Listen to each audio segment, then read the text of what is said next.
We could pretend that you're not back.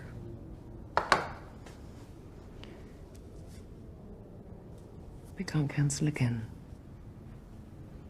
Of all the relationships and potential ships in Star Wars, who could have imagined that we would be getting a fascist love story by two Imperials, Dedra Meero and Syril Karn? Fans have been begging for love stories to return to Star Wars all the time, and it seemed for a while that nobody was listening from Lucasfilm. But finally, now it appears they have.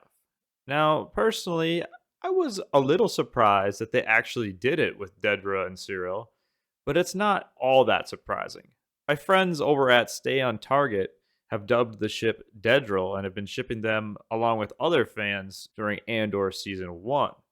And there certainly was some evidence of sparks flying between them in Season 1. I mean, for Syril, it quite literally was love at first sight for him, but Dedra, on the other hand, appeared to be playing hard to get in Season 1 of Andor. I mean, for most of Season 1, Dedra was constantly threatening and telling Syril off, and Syril was honestly acting pretty creepy at times with almost stalker like behavior. But perhaps this behavior was fitting for two Imperials, and just how they expressed themselves. However, it does appear that Syril, at the end of Season 1, won over Dedra with his act of chivalry and bravery to save her from the rebellious crowds on Ferrix. And Season 2 jumps 1 year later, so it's not all that surprising to see them now as a well established Imperial power couple. Dedril.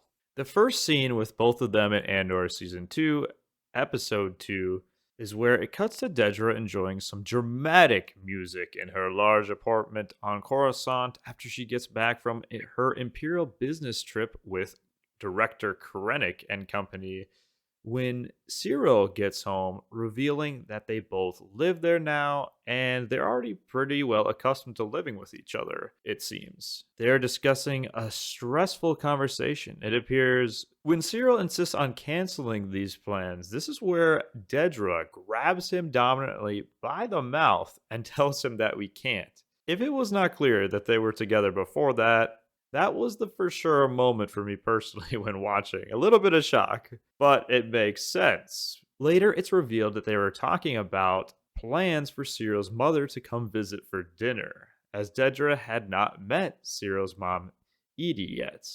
How fun! What could go wrong with that? There's no anxiety of meeting the parents of your significant other for the first time, right? Totally.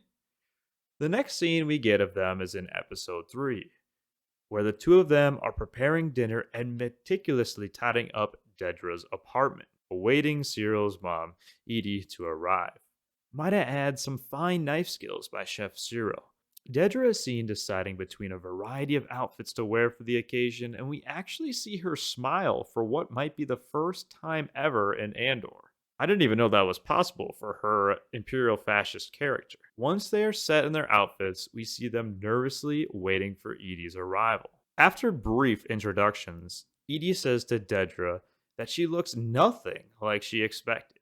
An odd thing to say when first meeting. Then she follows up to ask Dedra, "Don't you wonder what I thought you could look like?" Adding further uncomfortability to the already tenacious situation. Edie continues to be her bossy self with Syril and asks if they have what appears to be some kind of fancy drink, spiced tea, which she claims to have started drinking. I think that's a load of crap. Edie uses this to comment how she doesn't see Syril very often now. And she came all the way to see Syril, so she doesn't want Syril to go buy this spiced tea that they don't have. And she makes it clear that she's here for just as much as meeting Dedra for the first time as seeing Syril. Our next scene, we cut to Edie rudely grabbing her meal from a dipping pot and spilling the sauce all over Dedra's table. Obviously, Syril is embarrassed by this behavior, but Dedra says it's fine. Edie is telling a story about how she raised Syril basically on her own, and she references a story about Uncle Harlow and his generosity. Edie throws a snarky comment about Syril, saying she is glad that Syril found someone he can actually communicate with, where Syril then offers her more tea when he is rudely cut off by Edie telling him off, just continuing her bossy attitude towards Syril. Edie asks about Dedra's family, where we learn that Dedra was raised in an Imperial orphanage. How fitting. Edie goes on to say how that must have been so tough and not so delicate like Syril, especially without a mother's love. Dedra makes a funny comment about that, but that's ironic. We then cut back a bit later to them still enjoying their dinner, and this is where things get really spicy. After rudely banging her spoon on her plate to cut some kind of dessert, Eddie comments about the sweetness and makes another rude comment referencing Cyril's playing as a police officer on Morlana, and it was the sweetness of the cakes that brought him back to Coruscant. Syril was obviously offended by the comment and steps out for a bit to lay down and cool off. Now, this is where the fun begins. Nobody messes with Dedra's man. After Edie makes a comment about Dedra, saying she will toughen Syril up, Dedra is finally done with the game and shares a super intense monologue with full honesty, starting with a I have a different plan in mind.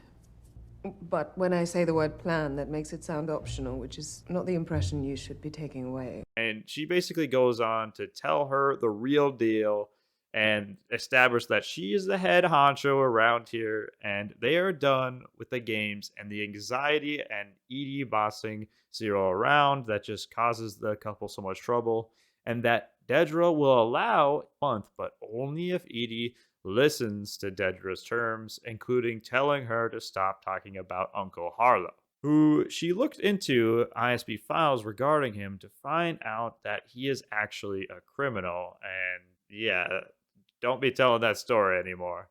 After Dedra's assertion of dominance, we cut to Syril, who appeared to be taking a nap while he was cooling off, and awakes to his mom and Dedra appearing to be getting along well all of a sudden now. So he rejoins the dinner.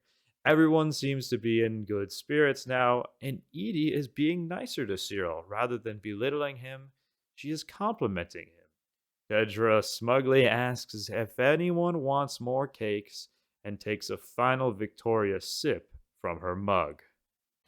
And wow, I didn't know we'd be getting a scene such as that in Star Wars. And at first, I didn't know what to think, but man, I want to see more of this dynamic and this power couple. Dedra and Syril are perfect for each other. I mean, it takes me back to season one when, in a way, Syril kind of already confessed his love when he basically said, when Dedra asked him, what is he doing? Why is he constantly following her? And he basically was saying, well, I just want to bring order and justice to the galaxy. And I mean, that's what Dedra's doing. So they are just a match made in heaven. So I'm really curious to see what their dynamic is like for the rest of the season. And yeah, I hope that Dedra doesn't die and they somehow make it out. Because even though they're technically the bad guys, it's almost like you kind of want to root for them a little bit. I don't know. That's just how I feel. What do you guys think, though? Let me know in the comments. And yeah, subscribe for more videos. I mean, they truly are just a couple of Imperial sweethearts, aren't they?